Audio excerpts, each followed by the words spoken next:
Meu irmão, minha irmã, nós continuamos desenvolvendo o Apocalipse e agora entramos na construção da linha do tempo profético.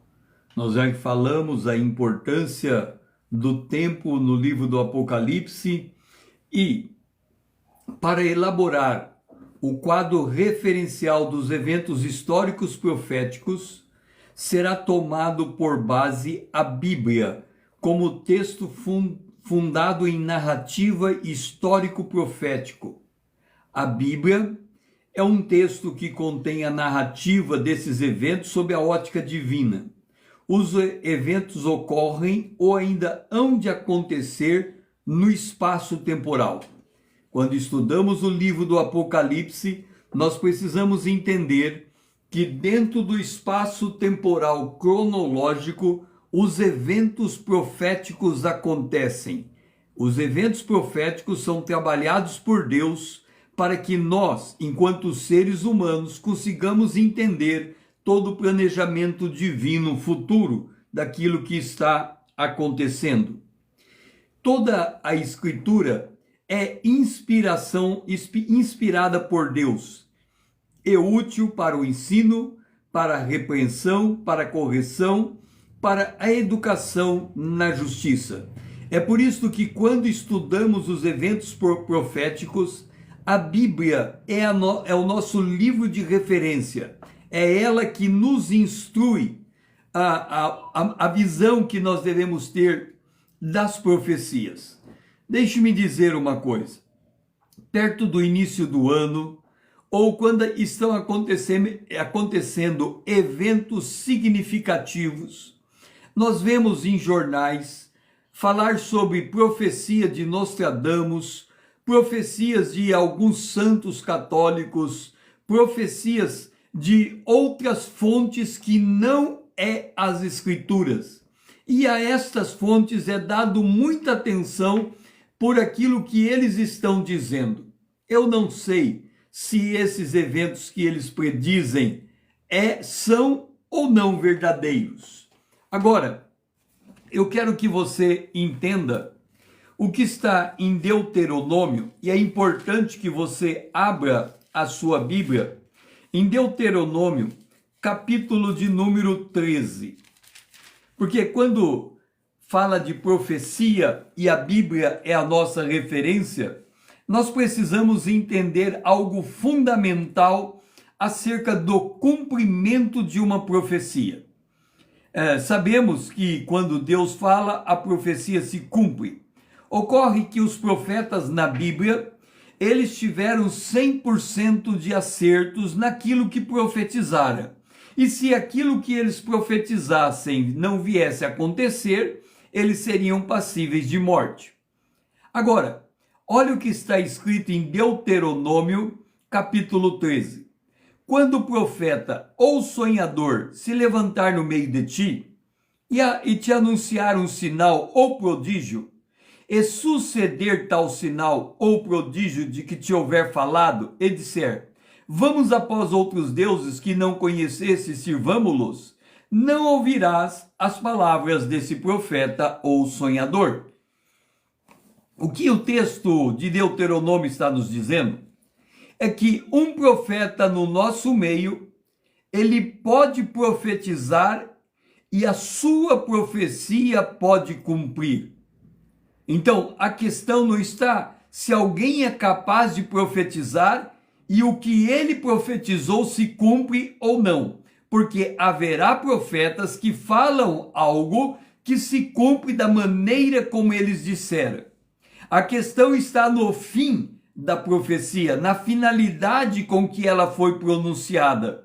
E esse texto está dizendo que se um profeta profetiza, mas a profecia não leva ao Deus verdadeiro, o profeta não deve ser ouvido. Note, não é a questão de questionar o profeta, mas é a questão de não dar ou continuar dando ouvido a este profeta. Então, se nós queremos entender as profecias dos últimos dias, temos que nos debruçar na Bíblia. Ela é a base e o fundamento daquilo que estamos falando. 2 Pedro, capítulo 1, versículo 20 e 21, você pode escrever aí o versículo que nós estamos mencionando. 2 Pedro 1, 20 e 21 diz: sabendo primeiramente isto, que nenhuma profecia da Escritura provém de particular elucidação, porque nunca jamais qualquer profecia foi dada por vontade humana. Entretanto, homens santos falaram da parte de Deus, movidos pelo Espírito Santo. A Bíblia tem a profecia que foi dita por homens santos que falaram movidos pelo Espírito Santo. Assim, se você quiser conhecer eventos futuros, a profecia tem que surgir da Bíblia. Se alguém estiver falando que não pelas Escrituras como profeta, deixe ele falando sozinho. Isso é um problema dele com Deus. A nós cabe-nos conhecer a palavra profética a partir da fonte fidedigna que é a Bíblia, a palavra de Deus. O texto bíblico. Um exemplo desta abordagem está na história de Jonas comida por um peixe. Na abordagem textual, o evento aconteceu tal como foi descrito, não cabendo buscar prova de sua possibilidade histórica. Dessa forma, a análise é feita sobre o texto em si e não através do texto. Ora, a Bíblia diz que um peixe engoliu Jonas, desceu nas profundezas do mar e relata um acontecimento no ventre de Jonas, e o peixe retorna jogando Jonas em uma praia. O relato bíblico é desta natureza. Ele é único, é um relato singular. Não é todo dia que alguém é engolido por um peixe. O relato da travessia do Mar Vermelho é um relato singular. Nunca mais ninguém viu o Mar Vermelho se abrindo. O relato do rio Jordão abrindo é um relato singular. Nunca mais se ouviu daquele relato. Ora, o fato de que temos diante de nós um relato singular, difícil de ser produzido, exige que nós tenhamos por crível a fonte da onde esse relato surge. Se o relato surge das Escrituras, tal como está escrito e assim aconteceu.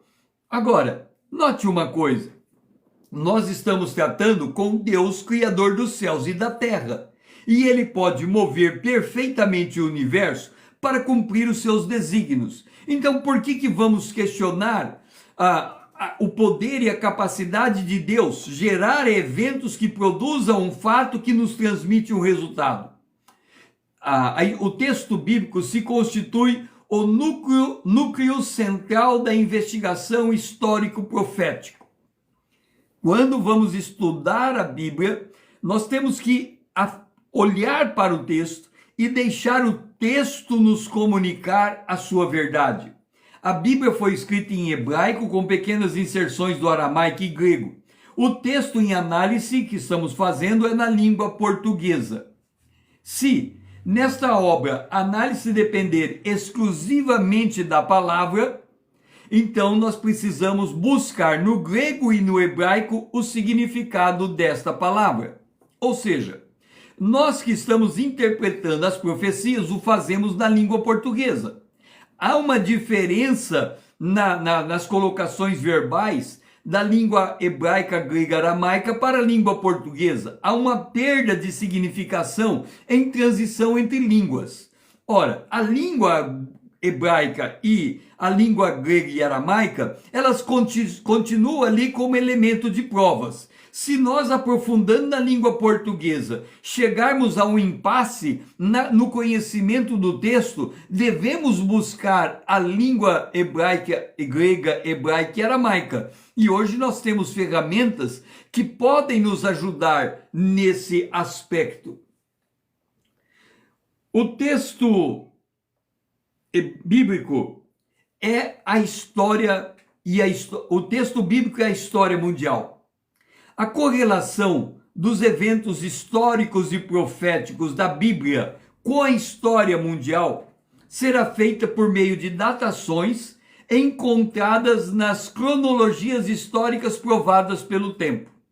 Ou seja, nós temos aqui fora no mundo a história mundial acontecendo com suas devidas datações, e nós temos aqui a Bíblia com a história acontecendo com as suas devidas datações.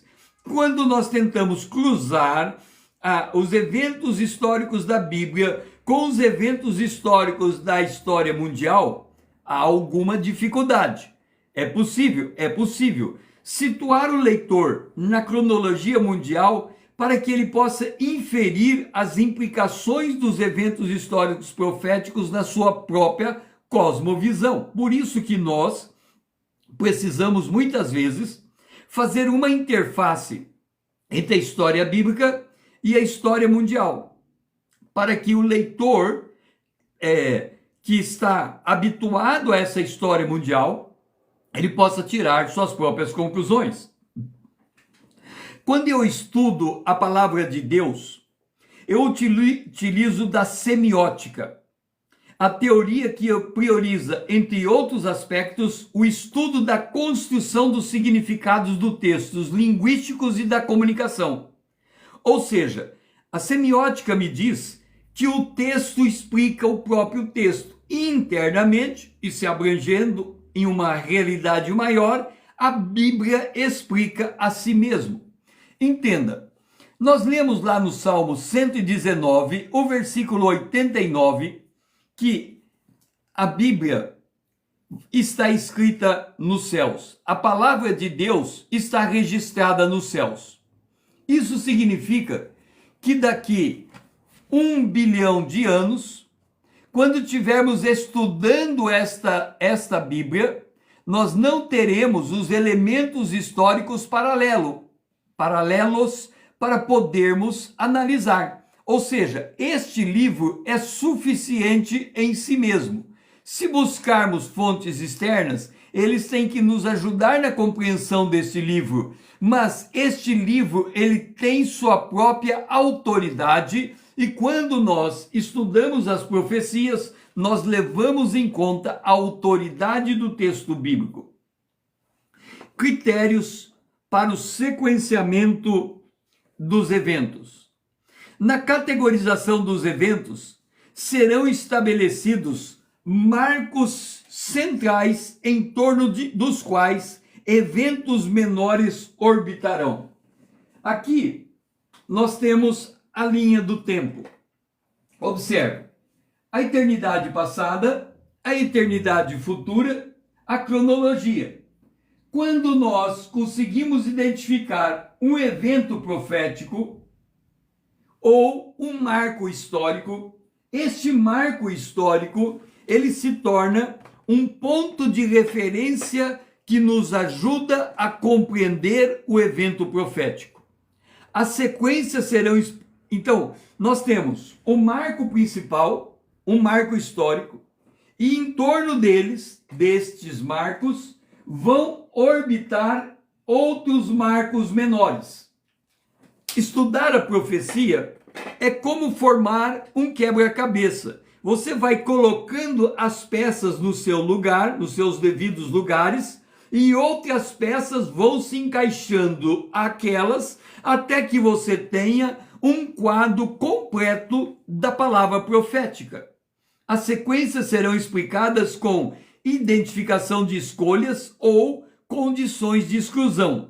Na dependência de trajetória, será evidenciado os elementos que explicam o contingenciamento de narrativa históricos proféticos. Ou seja, podemos dizer, por exclusão, este fato profético não pode estar nesse ponto. Por conclusão, este fato profético está nesse ponto. E assim, nós vamos formando um quadro cronológico. É preciso entendermos uma coisa. A profecia, ela não foi escrita na Bíblia em uma sequência cronológica. A cronologia é necessária para nós termos o entendimento sobre as questões que vão acontecendo.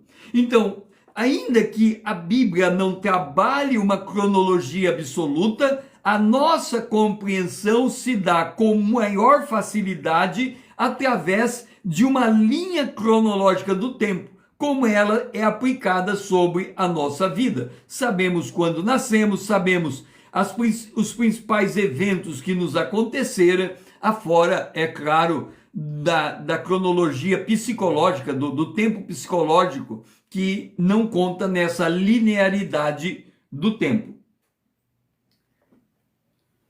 Sequenciamento dos eventos. Quando eu estou estudando a palavra profética, eu observo as cadeias causais e as contingências inescapáveis, principalmente relativas ao determinismo divino, levando em conta o plano traçado e revelado por Deus. O que eu chamo de determinismo divino? Entenda, a maior explicação do determinismo divino está em João, no capítulo de número 1, João, no capítulo de número 1, versículo 14, diz assim: E o Verbo se fez carne e habitou entre nós, cheio de graça e de verdade. E vimos a sua glória como a glória do unigênito do Pai. O que nós estamos falando aqui de determinismo divino? Jesus veio na plenitude dos tempos. Havia uma linha profética afirmando que o Cordeiro de Deus viria em um dado momento da história. E aquilo aconteceu. A temporalidade, aos nossos olhos, ela pode parecer que houve uma flutuação no espaço de tempo. Mas para Deus estava determinado, Jesus viria, e ele veio. E o Verbo se fez carne e entrou na história humana e dividiu a história no meio, e o Senhor passou a ser, já era, mas ali passou a ser interveniente direto na história humana. Agora, da mesma maneira como Jesus veio, Jesus disse: eu voltarei. E aqui nós temos de novo um determinismo divino. Jesus vai voltar, quer a gente queira ou não. Não sabemos a data em que ele voltará, mas ele voltará. Não sabemos quando ele implantará o seu reino milenar, mas ele implantará. Então temos o determinismo divino que vai, de alguma maneira, confluir com a história humana. Então nós podemos entender que há algo que o Senhor declara que vai acontecer e inescapavelmente acontecerá. Evidenciar, então o que nós fazemos? Evidenciar os personagens centrais, os cortes históricos, como começo, meio e fim, e os contextos dos tramas nele inseridos. Dos cenários complexos serão abstraídos as características comuns, suprimindo detalhes históricos. Ou seja, quando nós encontrarmos um marco, muitas vezes vamos ter que deixar parte da história de lado e nos posicionarmos na visão do marco, do ápice daquele marco, para que nós possamos nos situar cronologicamente ao longo do tempo. As sequências serão explicadas com identificação de escolhas e condição de exclusão. Sequenciamento e evidência. Os problemas, crises e dilemas reiterados são dilemas que nós enfrentamos no sequenciamento histórico, os obstáculos a serem transpostos, os pontos de viradas históricos proféticos, as escolhas críticas e as soluções sucessivas, os constatantes generalizantes e individualizadores. Então, aqui nós temos a referência à linha do tempo.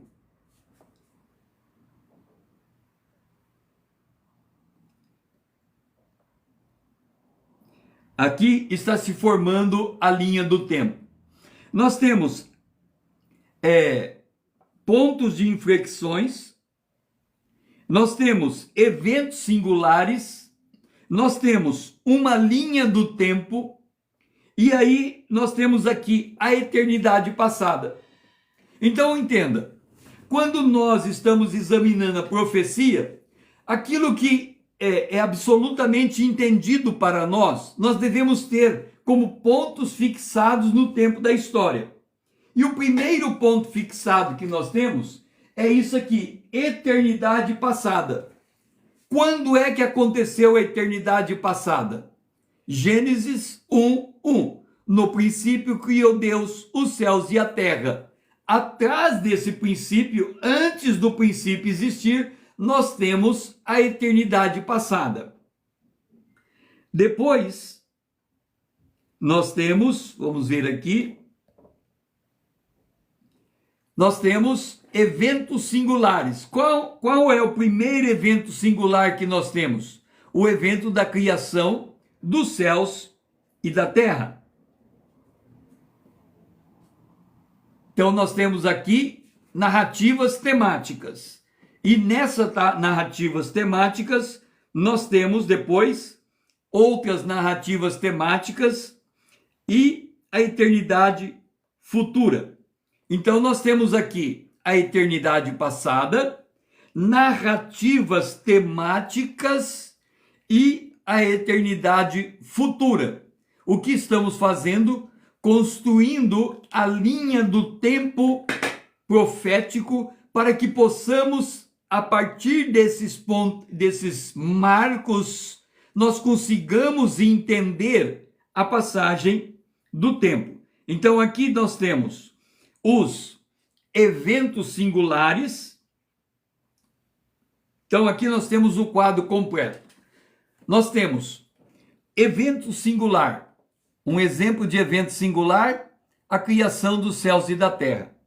Nós temos um segundo evento singular. Exemplo de evento singular, a morte de Jesus na cruz. Nós temos um terceiro evento singular. Exemplo de evento singular, o arrebatamento da igreja. E aí nós temos a volta, a implantação do reino eterno. Evento singular. Se nós conseguirmos identificar esta linha do tempo, a partir desta linha do tempo, nós vamos encaixando as demais profecias para que nós possamos compreender como é o plano profético divino explicado nas Escrituras. Então, este é o quadro teórico que eu utilizo para analisar o Apocalipse e com ele as profecias na Bíblia. Esse quadro é um referencial histórico profético. Eu estou apontando o que já aconteceu, o que vai acontecer, os elementos que são pontos e eventos singulares, as narrativas temáticas que vão se interpondo e os pontos de inflexão. Um exemplo de ponto de inflexão é a criação dos céus e da terra. Se antes havia a eternidade passada, a partir do momento que os céus e a terra são criados, nós entramos no cronos humano.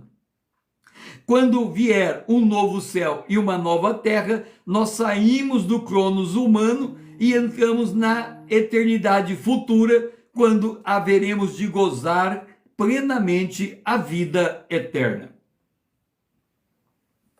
Quadro histórico profético abrangente. O livro do Apocalipse de João é o último livro da Bíblia e trata da concretização do movimento histórico profético iniciado no primeiro livro da Bíblia, Gênesis. No primeiro capítulo de Gênesis, em seu primeiro versículo, é declarado que Deus criou os céus e a terra. Neste cenário, o primeiro passo da investigação temporal é a dimensão atemporal do tempo, ou seja, aquilo que existe antes da criação do universo. O que eu estou querendo dizer? Você quer estudar o livro do Apocalipse. Então você tem que ter conhecimento do tempo. E o primeiro conhecimento do tempo que você precisa ter é do tempo atemporal. Qual é o tempo atemporal? É o tempo da eternidade. Esse tempo não é um tempo como o nosso tempo. Para Jesus, a eternidade é um tempo sempre presente. Ele é de eternidade a eternidade. É uma dimensão fora do tempo que é capaz de observar o tempo como se tudo estivesse congelado diante dele. Por isso que para Deus não existe o tempo enquanto cronologia, mas para ele tratar conosco e estabelecer um diálogo com o ser humano, ele coloca as coisas no tempo cronos para que nós possamos ter uma noção dinâmica de todo esse entendimento temporal. Ante o universo intencionalmente criado. Antes de entrar nessa dimensão propriamente dita, há de se observar que em Gênesis está retratado a criação e no Apocalipse de João o que vem depois da redenção. Portanto, o universo foi intencionalmente criado com um propósito que será alcançado, resultando na concretização da glória de Deus. O que eu estou dizendo com isso? As pessoas que leem Gênesis capítulo 1 e capítulo 2 olham para o universo como um universo perfeito. E as pessoas dizem assim: Deus criou o universo perfeito e colocou o homem perfeito dentro de um universo perfeito. Acontece que o homem pecou e ele quebrou a perfeição que havia, a harmonia da perfeição que havia antes daquele momento. E o universo entrou no estado de deterioração. Romanos, no capítulo de número 8, a criação geme, porque ela foi submetida à corrupção. Isso significa que desde a queda, a criação está num processo de corrupção. E esse processo de corrupção precisa ser revertido. Quando nós olhamos que Deus criou o universo perfeito, ele caiu no estado de corrupção e voltará a um estado de perfeição, nós temos que redefinir como nós entendemos essa perfeição que Deus criou.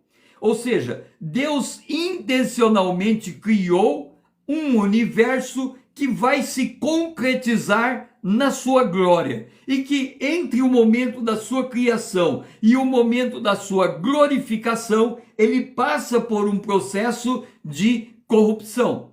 Isso já estava dentro do horizonte divino previsto na história do universo. Decretos divinos. Nessa dimensão, existem os decretos divinos que ordenou o roteiro por meio do qual a glória de Deus será alcançada.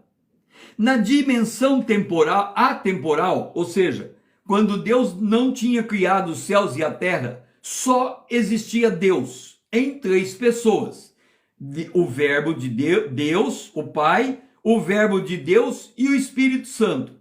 Essa dimensão é uniforme, com absoluta ausência de movimento, porquanto Deus é imutável. Então Deus, na sua imutabilidade, está nessa dimensão atemporal, olhando para o universo ainda não existia. Ele se tornou uma cogitação divina, mas havia um tempo fora do tempo em que só havia Deus em três pessoas. Porque assim diz Isaías 57, o versículo 15, trata dessa dimensão atemporal. Isaías 57, o versículo 15. Porque assim diz o alto e o sublime, que habita a eternidade, o qual tem o nome de santo, habita no alto e santo lugar, mas habito também com o contrito e abatido de espírito, para vivificar os espíritos dos abatidos e vivificar o coração dos contritos. O que Isaías está nos dizendo acerca do tempo é o seguinte: existe o tempo cronológico, como nós o conhecemos, um tempo que passa os dias, mas existe um atemporal de Deus. Deus habita em luz inacessível. Naquele lugar, o sol não marca o tempo. O sol é uma marcação de tempo para o nosso universo, mas não é uma marcação de tempo para a esfera divina, aonde está o seu lugar de habitação. Então nós temos um lugar atemporal e um mundo temporal inserido nesse lugar atemporal. E nós vivemos debaixo desse espaço temporal, mas o Senhor habita em um espaço atemporal, onde para ele o ontem, o hoje e o amanhã é o mesmo espaço temporal. Não há distinção para Deus do passado, do presente e do futuro. Por isso, quando questionado da morte de Abraão, Isaque e Jacó, Jesus disse: para o Pai, para Deus, todos vivem, ou seja, todos estão em sua dimensão atemporal.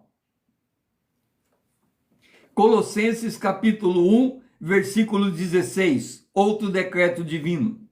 Pois nele, em Jesus Cristo, foram criadas todas as coisas, nos céus e sobre a terra, as visíveis e as invisíveis, sejam tronos, sejam soberanias, quer principados, quer potestades, tudo foi criado por meio dele e para ele. De novo, temos um espaço atemporal antes da criação, em que só havia Deus, o Pai, o Filho e o Espírito Santo. Não havia anjos. Quando Deus criou os céus e a terra, os anjos foram criados juntos nesse mesmo processo. Então, os anjos são seres criados e eles têm, no mínimo, a mesma idade do universo. Então, nós temos aqui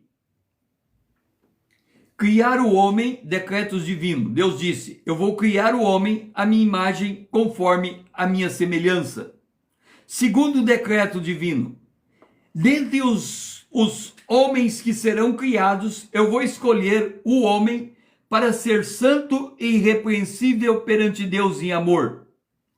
Efésios capítulo 1, versículo 4. E vou dotar o homem de livre-arbítrio para escolher a quem seguir.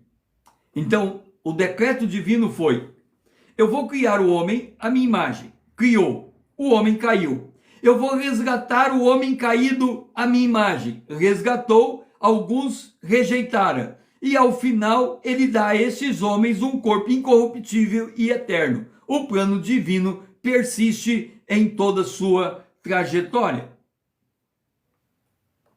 Eu vou instruir o homem das consequências de sua escolha.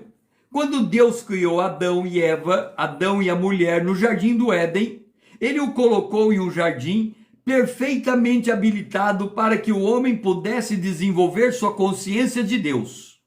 Mas ele deu um aviso: se você comer do fruto proibido, tudo que você tem você perde. Então, Deus estabeleceu, ao declarar que se comer morre, que o homem é responsável por seus atos. Ninguém pode se excusar diante de Deus. Cada um responde por si mesmo diante do Pai. O profeta disse: o pai não morre pelo pecado do filho, nem o filho morre pelo pecado do pai. Cada um é responsável pelas consequências dos seus próprios atos. E Deus fez isso ao declarar para o casal lá no jardim do Éden: se comer do fruto proibido, morre. Redimir os eleitos para a adoção de filhos por meio de Jesus Cristo. Ou seja, estava previsto na ótica divina que o Senhor haveria de eleger os seus filhos para se tornar adotados como, aliás, dentre as criaturas, dentre os homens criados, ele haveria de escolher os filhos para se tornar o seu filho. Isso está em Efésios, no capítulo 1. Decomposição da dimensão atemporal. Em função da criação do universo, à luz da experiência humana de meditar, no tempo, sob a ótica do passado, presente e futuro, e à luz dos decretos divinos, a dimensão atemporal, essa dimensão atemporal que nós não conseguimos compreender, ela se divide em três momentos: a eternidade passada, o tempo presente, o crono, e a eternidade futura. Então, a primeira noção que precisamos ter para estudarmos profecias é que existe uma eternidade passada, uma eternidade futura e um tempo no meio das duas. Essas três dimensões, elas formam um contínuo temporal na perspectiva humana. Então nós temos a eternidade passada, o ponteiro do relógio não para de avançar, nós estamos caminhando para entrarmos dentro da eternidade futura. Esse tempo, ele é contínuo, o tempo não para, ninguém consegue parar o relógio divino, a não ser Josué, que orou e o sol parou, ou quando Ezequias pediu um sinal e Deus fez de novo o sol, no caso, recuar no tempo. Afora a intervenção divina para mudar a cronologia do tempo, o tempo acontece na eternidade passada, acontece na eternidade futura, e há um fluir desse tempo que é um contínuo temporal. O Cronos é onde se desenvolve as tramas existentes posteriores aos decretos divinos e anteriores à sua concretização. Quando nós falamos que o universo foi intencionalmente criado para atingir um propósito, então quando Deus estabeleceu o seu decreto, ele olhou para o futuro e designou como esse futuro deve ser. O Cronos é onde o trama da existência vai acontecendo até que o propósito divino seja alcançado. É nesse espaço de tempo, Cronos, em que o trama da história vai acontecendo, é que a história é escrita e as profecias são enunciadas à luz do que foi preconizado nos decretos divinos. Por exemplo, quando nós olhamos para o homem,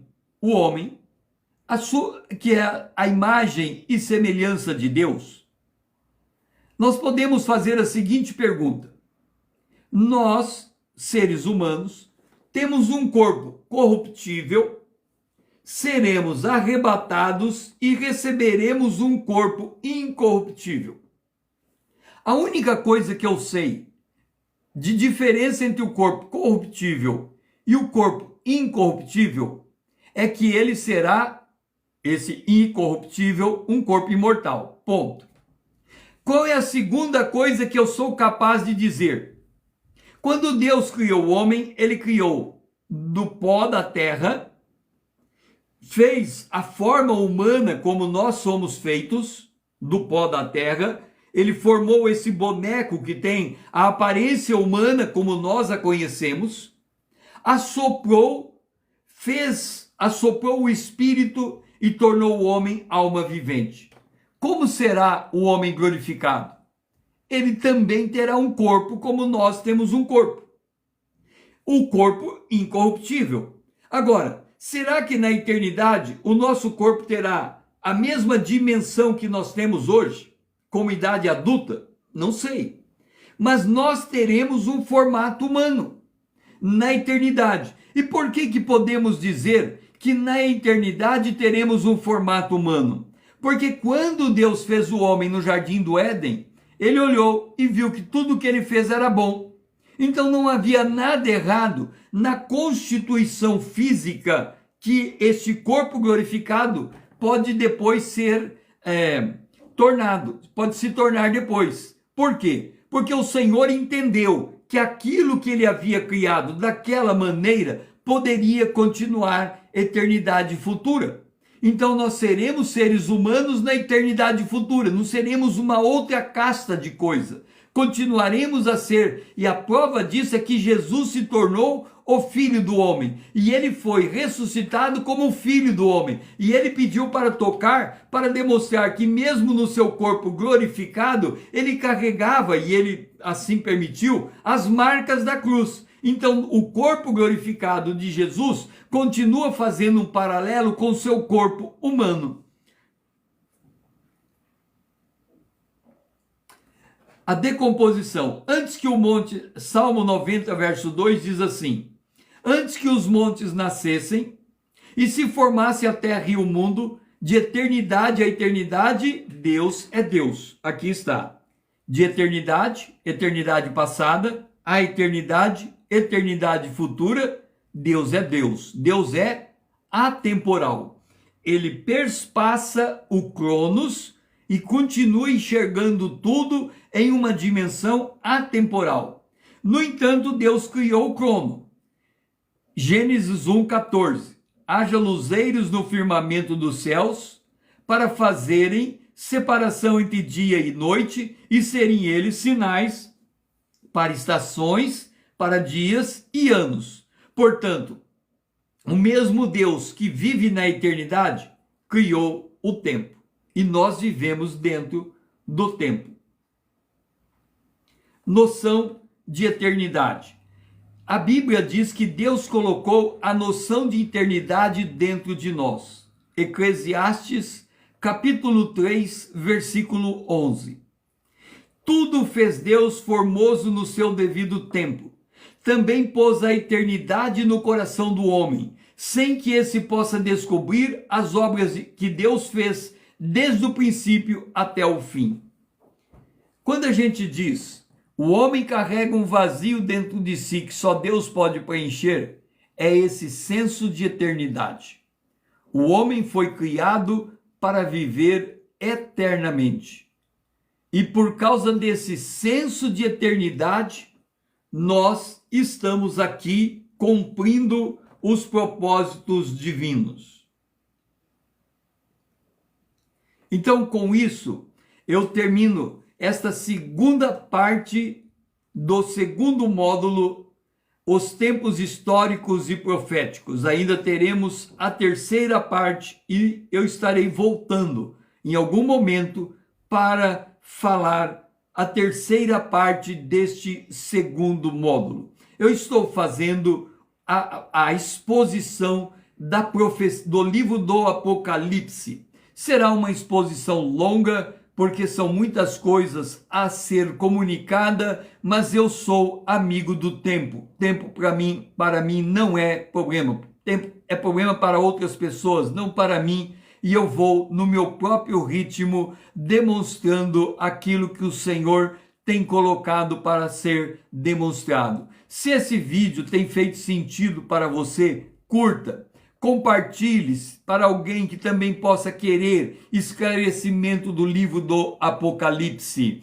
Salve para que você reveja. Eu falo coisas complexas que têm que ser ouvidas mais de uma vez. Eu mesmo preciso ouvir várias vezes o que eu estou comunicando para que eu consiga trazer à mente tudo aquilo que eu tenho visto e ouvido nesses estudos que eu tenho feito do Apocalipse.